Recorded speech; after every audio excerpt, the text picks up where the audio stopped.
आइए, सुनिए, देखिए, समझिए सनातन सत्य। जैसी दृष्टि वैसी सृष्टि, दृष्टि विज्ञान। कुदरत, कुदरती रचना एवं कुदरत के कानून से शाश्वत सुख की प्राप्ति। जोधपुर के परम पूज्य महात्मा उपासक प्रोफेसर डॉक्टर सोहन राज तातेड़ के निर्देशन में सनातन सत्य। जैसी दृष्टि वैसी सृष्टि, दृष्टि विज्ञान।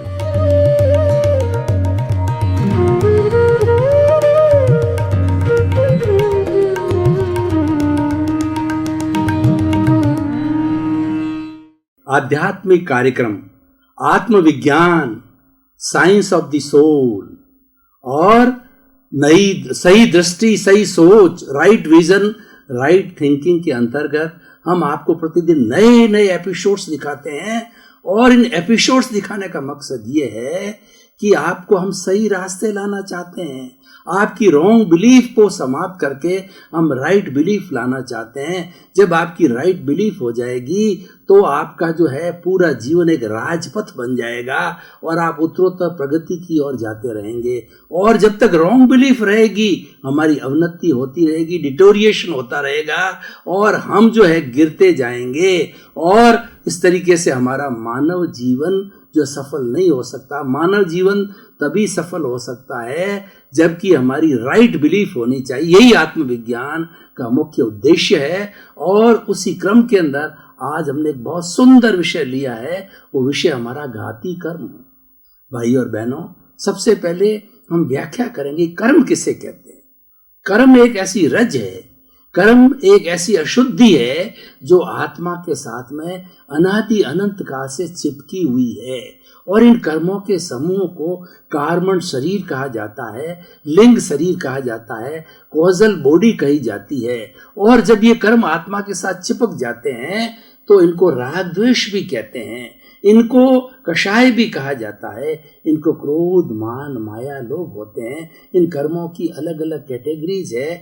कुल कर्म मुख्य जो है वो 8 कर्म है मुख्य रूप से। और उनका अगर क्लासिफिकेशन करें तो कुल मिलाकर के उत्तर प्रकृतियां क्लासिफिकेशन में वो 148 तरीके कर्म है, जो कि 8 में से 148 क्लासिफाइड होकर के बनते हैं।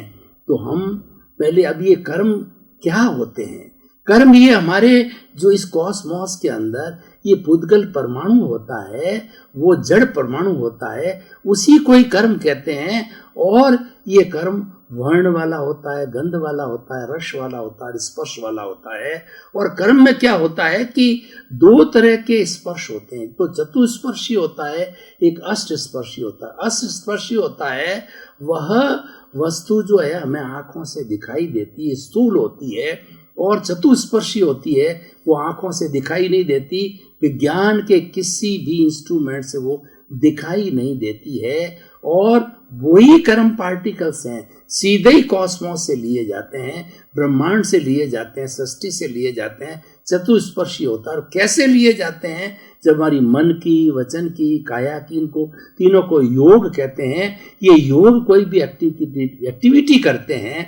मन जो है विचार करता है, वचन बोलता है, काया जो हलन चलन करती है। तो ये कॉस्मोस से चतुस्पर्शी पुद्गल जो है भीतर खींचे जाते हैं। और भीतर खींच करके भीतर जो जन्म जन्मांतर से जो कार्मण शरीर है, जो कि बहुत अति सूक्ष्म है, उसके अंदर जो राग द्वेष रूपी रज है, कर्म रज है, उसके साथ जाकर के वो मिल जाते हैं। और ये हमारी जन्म मरण की श्रृंखला जो है 84 लाख जीवा योनि के अंदर 4 गति के अंदर हम घूमते रहते हैं। जब तक ये कर्म रज पूरी साफ नहीं हो जाती है तब तक प्राणी 84 लाख जीवा योनि में घूमता है। इसीलिए हमारा लक्ष्य ये है, अगर हम भारतीय संस्कृति की बात करें तो भारतीय संस्कृति में 4 पुरुषार्थ बताए गए हैं। अर्थ, काम, धर्म और मोक्ष। काम और अर्थ तो हमारे जीवन की आवश्यकता है, हर एक व्यक्ति जानता है, उसके लिए कोई ट्रेनिंग देने की जरूरत नहीं होती है। लेकिन धर्म एक ऐसा तत्व है कि व्यक्ति को बार बार बताना पड़ता है, व्यक्ति भूल जाता है क्योंकि इसको नीरस विषय समझता है, इसमें आनंद वो आनंदित नहीं होता है। 5 इंद्रियों के सुख में आनंदित होने के कारण में अर्थ और काम के अंदर तो घुल मिल जाता है। धर्म के लिए प्रवचन दिए जाते हैं, स्वाध्याय की पुस्तकें होती है, ध्यान कराया जाता है, बहुत से कार्य कराए जाते हैं, बहुत से साधु है, मुनि हैं, संत है, महर्षि हैं, और हमारे मुनि महर्षि जो है इसके बारे में बताते रहते हैं, धर्म के बारे में। और मोक्ष है चौथा, वो हमारा साध्य है, हर प्राणी का साध्य है, मोक्ष है।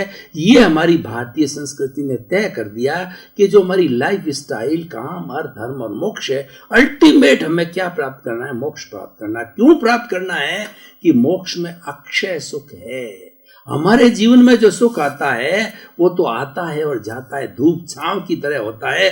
जब सुख आता है हम फूल जाते हैं, और जब दुख आता है तो हम दुखी हो जाते हैं। तो उस श्रृंखला से बाहर निकलने के लिए जो ये मोक्ष की अवधारणा बनी है, तो इस कर्म रज को बिल्कुल अलग कर दिया जाता है आत्मा से। तो आत्मा अशरीरी होती है, आत्मा अनंत ज्ञान वाली है, आत्मा अनंत दर्शन वाली है, अनंत शक्ति वाली है, अनंत सुख का धाम है।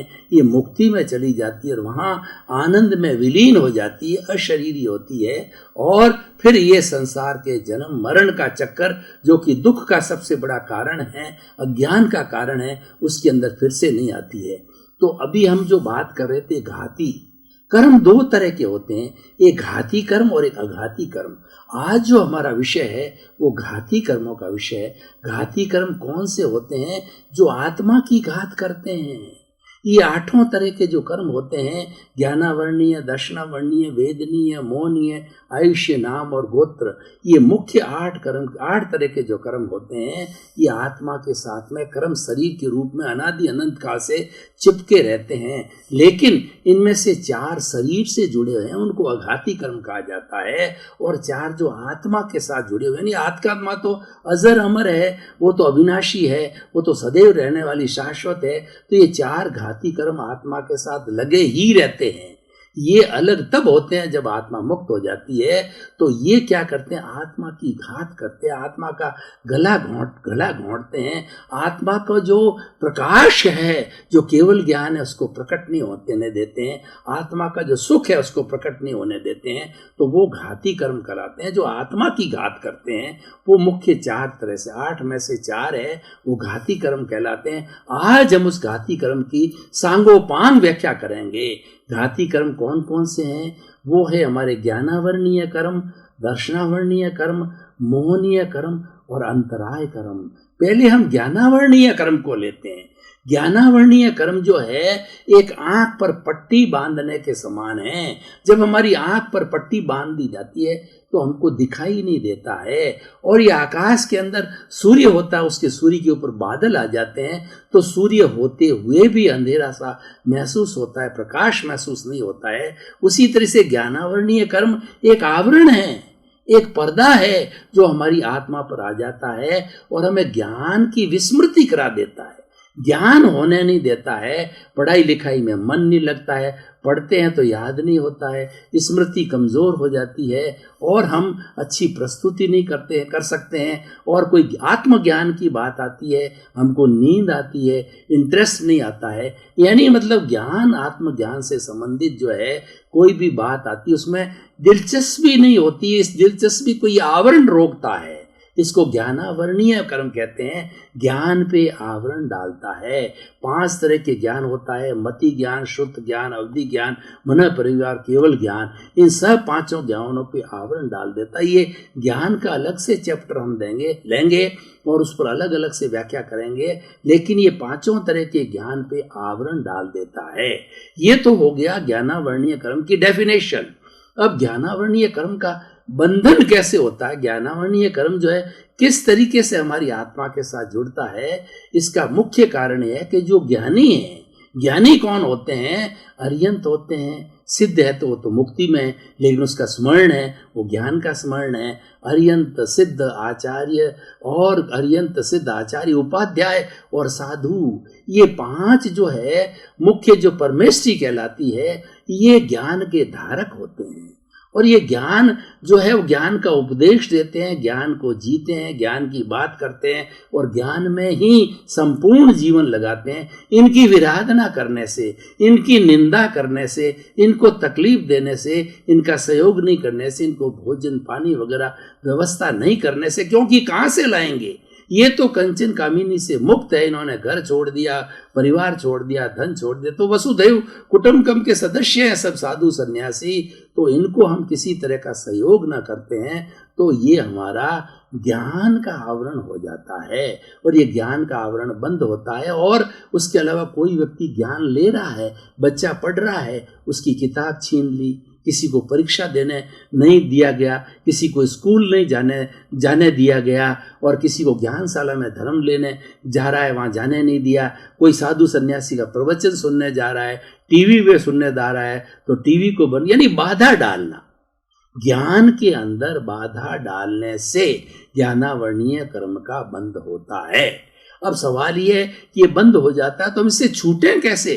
क्योंकि जहाँ समस्या, हर समस्या के साथ में समाधान होता है। बिना कारण के कोई कार्य नहीं होता है और बिना कार्य के कोई कारण नहीं होता है। ये एक दूसरे के पूरक होते हैं और एक दूसरे एक सिक्के के दो पहलू होते हैं। तो जब जहाँ पर कर्म का बंधन है, इसका मतलब मुक्ति भी जरूर है। अब ये ज्ञानावरणीय कर्म छूटता कैसे है? ये ठीक उसका विपरीत करो तो छूट जाता है। ऐसा है कि जो नदी के दो तट होते हैं और किसी भी चीज के दो किनारे होते हैं, इस किनारे से उस किनारे चलो या उस किनारे से इस किनारे चलो, किनारे दो ही होते हैं। समुद्र का जो तट होता है, दो तट होते हैं, नदी के दो तट होते हैं, हमारे जीवन के भी दो तट होते हैं कि हमारा जो जन्म है और मृत्यु होता है, हर चीज के दो पहलू होते हैं और वो जो समस्या पैदा करता है वही समाधान निकालता। कैसे? किसी व्यक्ति को बिजनेस में घाटा लगता है, उसको निराश ना होकर के पुरुषार्थ करके उस बिजनेस को फिर करना चाहिए, वही बिजनेस प्रॉफिट देता है। क्योंकि ये तो उतार चढ़ाव तो हर चीज के अंदर आते हैं, प्रकृति का नियम है, प्रकृति में हर क्षण हर वस्तु बदलती रहती है। तो इस तरह से कर्म जो है ना से मुक्ति या कर्म से छूटने के वही कारण है। अगर हमारे कर्मों का बंधन हुआ होता है तो हम अर्यंत की, आचार्य की और जो सिद्ध भगवान की और जो उपाध्यायों की और जो साधु संतों की खूब सेवा करें। उनसे उनके 9 तरह से सेवा हम कर सकते हैं। अन्न पुण्य, पान पुण्य, लयन पुण्य, शयन पुण्य, मन पुण्य, वचन पुण्य, काया पुण्य और नमस्कार पुण्य। उनको प्रणाम करना, उनके प्रति श्रद्धा रखना, उनके ज्ञान को सुनना, ईश्वर की भक्ति करना और जो सिद्धों का जो नाम का स्मरण करना, अर्यंतों के नाम का स्मरण करना और आचार्यों की खूब, जो आचार्य वर्तमान में मौजूद होते हैं उनकी भक्ति करना, उनके प्रवचन सुनना और जो है उनकी बताए मार्ग पर चलना। यानी जो मार्ग बताते हैं उनके मार्ग पे चलना, ये सबसे बड़ा ज्ञान होता है। उपाध्याय जी हमें शिक्षा देते हैं, आगम पढ़ाते हैं और साधु संत हमें शिक्षा देते हैं उनके उपदेश को, उनके ज्ञान। क्यों? उनका विषय तो ज्ञान का ही है, उनका कोई सांसारिक विषय नहीं होता है। ये सब परमार्थ के मार्ग पे होते हैं और ये लोग जो है परमात्मा बनने के लिए उन्होंने जीवन छोड़ा, उन्होंने सारा संसारिक कार्य छोड़े होते हैं। इन सब की सेवा करना, इनको आराम पहुंचाना, इनको नमस्कार करना और इनकी बात को मानना, इनके प्रति श्रद्धा रखना, ज्ञानी पुरुष के प्रति, ये सब ज्ञानी पुरुष है। तो उससे हमारा जो है ज्ञानावरणीय कर्म जो है खुलता है, आवरण हटता है, कर्म से मुक्ति मिलती है, उस कर्म की निर्जरा होती है। जो दार्शनिक भाषा में बात करें तो कर्म जो है वो आत्मा से अलग होता है, उसको निर्जरा कहते हैं, और आत्मा के अंदर घुसता है उसको आश्रव कहते हैं। अलग विषय है, एक विषय के अंदर सैकड़ों विषय आ जाते हैं। तो ये अलग अलग समय के अंदर सैकड़ों विषयों को जो हम प्रस्तुति देंगे तो हम ये कर्म बंधन का कारण और कर्म छूटने का हमको कारण बताया। तो हमारे बंधे हुए हैं वो हम इस तरीके से कर्मों को जो है काटें, कर्मों को आत्मा से हटाएं, ये हमारा मुख्य उद्देश्य होना चाहिए। दूसरा जो कर्म है वो दर्शनावरणीय कर्म। दर्शनावरणीय कर्म पुजारी की तरह है। वो पुजारी क्या करता है? भगवान के मंदिर के सामने एक कर्टेन लगा देता है और सीता राम या राम लक्ष्मण या भगवान महावीर का मंदिर है, कृष्ण का मंदिर है, किसी भगवान का मंदिर है तो वो पर्दा हटाने नहीं देता। तो इसीलिए वो दर्शन नहीं होते। उसी तरीके से दर्शनावरणीय कर्म जब आता है तो दर्शनावरणीय कर्म जो है वो ईश्वर के प्रति श्रद्धा जागृत नहीं होने देता, धर्म के प्रति श्रद्धा जागृत नहीं होने देता, अच्छाई के प्रति श्रद्धा जागृत नहीं होने देता, सम्यक दर्शन की जो है प्राप्ति नहीं होने देता है, यानी वो अच्छाई को प्राप्त नहीं करने देता है। बुराई तो स्वतः ही हमारे भीतर पड़ी है, जिसको कर्म शरीर हम की बात कहते हैं, जिसको धोने धुनने की हम बात कहते हैं। दर्शना देखिए, ज्ञानावरणीय कर्म जो मैंने बताया, वो ज्ञानावरणीय कर्म जो है ना वो 5 तरह का होता है। मति ज्ञानावरण दर्शना, मति शुद्ध अवधि मन प्रयोग केवल ज्ञान, इनके साथ आवरण पड़ने वाला ज्ञानावरणीय कर्म जो है वो 5 तरह के होते हैं। दर्शनावरणीय कर्म 9 तरह के होते हैं।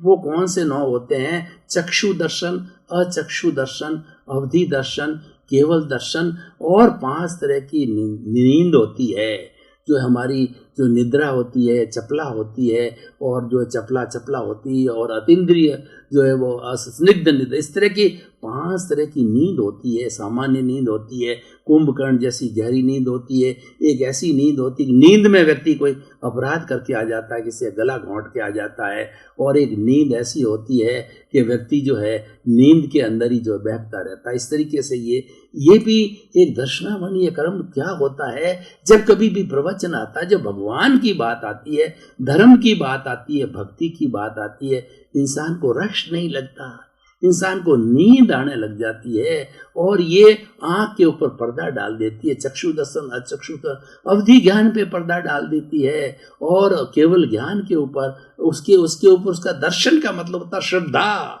उसके श्रद्धा के ऊपर पर्दा डाल देती है। तो जिस तरीके से ज्ञानावरणीय कर्म का बंधन होता है, उसी तरीके से दर्शनावरणीय कर्म का भी उसी तरीके से बंधन होता है।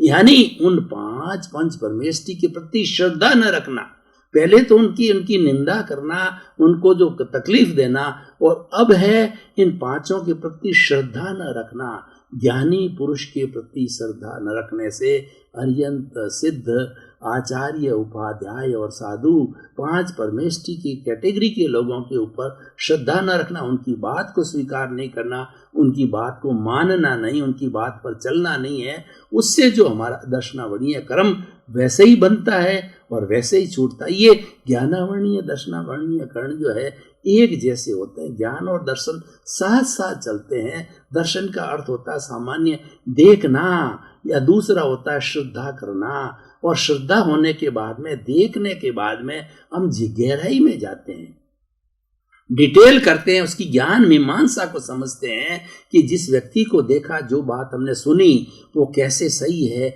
उसका गे करना, उसका हे करना, उपादेय करना, ये सारा जो है वो ज्ञान कहलाता है। दोनों एक से ही है, पहले दर्शन होता है और उसके साथ जुड़ा हुआ ज्ञान होता है।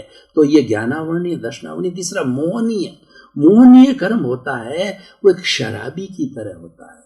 एक शराबी व्यक्ति को जब वो शराब पी लेता है तो वो मदोमस्त हो जाता है, वो अपना भान भूल जाता है, अपना चेता भूल जाता है, वो सड़क पर पड़ जाता है, नाली में पड़ जाता है, उसको गंदगी का और बुराई का कुछ पता नहीं चलता है, और वो किसी से बात करता, बेभान होके बात करता है कि सामने मेरी बेटी है, कि मेरी पत्नी है, कि मेरी माँ है, दादी है, नानी है, दादा है, दादी है, तो उनसे तमीज से बात नहीं करता कि उसको चेता ही नहीं है, और उसका कुछ भी करे, उसके शरीर को, उसके पर्श को, उसके कपड़े को कोई भी उतार दे, उसको कोई भान नहीं होता।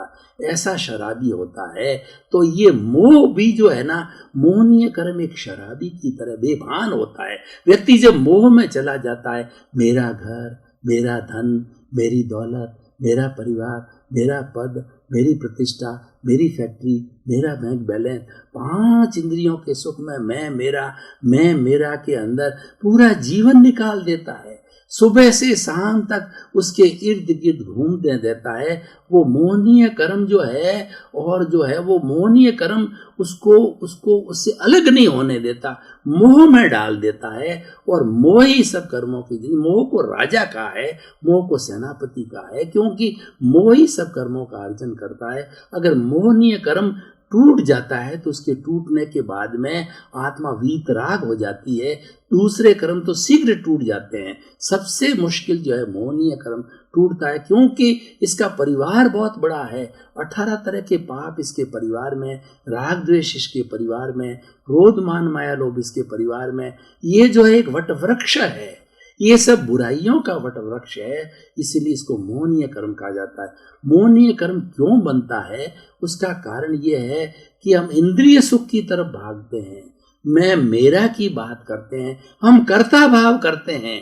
ये घर मैंने बनाया, ये मेरी पत्नी है, ये मेरा बेटा है, ये धन मैंने कमाया, मैं इतना बड़ा लेखक हो गया, मैं इतना बड़ा जो है मिनिस्टर बन गया, मैंने इतना अरबपति बन गया, मैं मेरा जितनी आसक्ति करते हैं वो सारा मोहनीय कर्म है। और किसी चीज के साथ अटैच होना, मेरा धन, हर वक्त चिंतन करना, 1 करोड़ हुआ, 1.5 करोड़ हुआ, 2 करोड़ हुआ, और उसी के अंदर लगे रहना, ये सारा मोहनीय कर्म होता। मोहनीय कर्म का जो बंध होता है आसक्ति से होता है, वस्तु परिग्रह नहीं है, वस्तु के प्रति मूर्छा, वस्तु के प्रति आसक्ति, वस्तु के प्रति अटैचमेंट है, वह मोह है। आपकी पत्नी है, बेटे है, क्योंकि आप पीछे से कर्म लेकर के आए हो, सारा घर है, लेकिन उसको जो आप सामान्य रूप से देखते हैं, आप जो उसके अंदर लुप्त नहीं होते, तन्मयाकार नहीं होते, तो क्या है, वो आपके मोहनीय कर्म नहीं होता है। आप विदेह हो जाते हो, आपको ज्ञान हो जाता है, आप भेद कर लेते हो कि ये मैं, मेरा, मैं करता नहीं हूं, करता हो ही नहीं सकता। कर्ता भाव आप समाप्त कर देते हो, तो कर्ता भाव समाप्त होने के बाद के अंदर आपका मोहनीय कर्म समाप्त हो जाता है। मोहनीय कर्म जो है बंधने के कारण मैंने बताया आसक्ति, तो इसके छूटने का कारण अनासक्ति। आप धनपति हैं, कुबेरपति हैं, और अपनी पत्नी के पति हैं, दादा है, नाना है, तो आप उसको एक व्यवहार रूप में मानो कि व्यवहार में पीछे से लेके आया हूं, ये मुझे भुगतान करना पड़ेगा, उसको भुगतान तक ही सीमित रखो, उसमें लुब्ध मत हो, अनासक्ति रखना। आसक्ति और अनासक्ति एक जो विपरीत धारा है, पूर्व और पश्चिम है।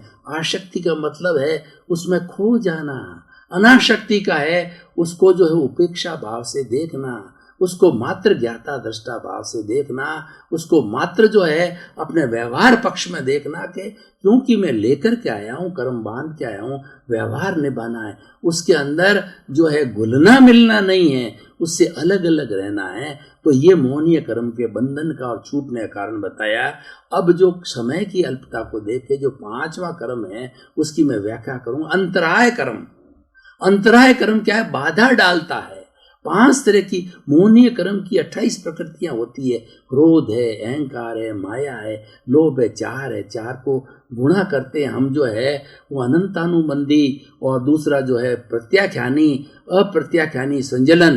तो ये 4 × 4 16, और उसके बाद में सम्यक दर्शन, मिथ्या दर्शन, मिश्र दर्शन, इस तरीके से करके इसकी और 9 तरह के जो है वो हमारे कषाय आते हैं। आपका बहुत बहुत धन्यवाद। आप आत्मविज्ञान कार्यक्रम देख रहे हो। आत्मविज्ञान कार्यक्रम की आप आत्मा हो, और आत्मविज्ञान कार्यक्रम आपको बहुत फिट बैठ रहा है। आप इसको देखते रहिए, किसी दिन इसको छोड़िए मत। ये प्रतिदिन सुबह 7:30 बजे चैनल 24 पर दिखाया जाता है, और इसके देखने के बाद आपके मन में कोई जिज्ञासा उत्पन्न होती है तो हमने जो हमारा ईमेल आईडी, हमारी वेबसाइट और हमारा जो है वो मोबाइल ऐप दे रखा है, उसके माध्यम से जो है आप अपनी जिज्ञासा को शांत करके और अपने इस मानव जीवन को धन्य बना सकते हो, पारिवारिक जीवन को सुखी बना सकते हो, व्यवहार जगत को, निश्चय जगत तो हमारा लक्ष्य है, मंजिल है। व्यवहार जगत को शुद्ध करके आप जो निश्चित जगत तक प्राप्त कर सकते हो। तो इसीलिए हमारा आपके प्रति बहुत मंगल भावना, शुभकामना।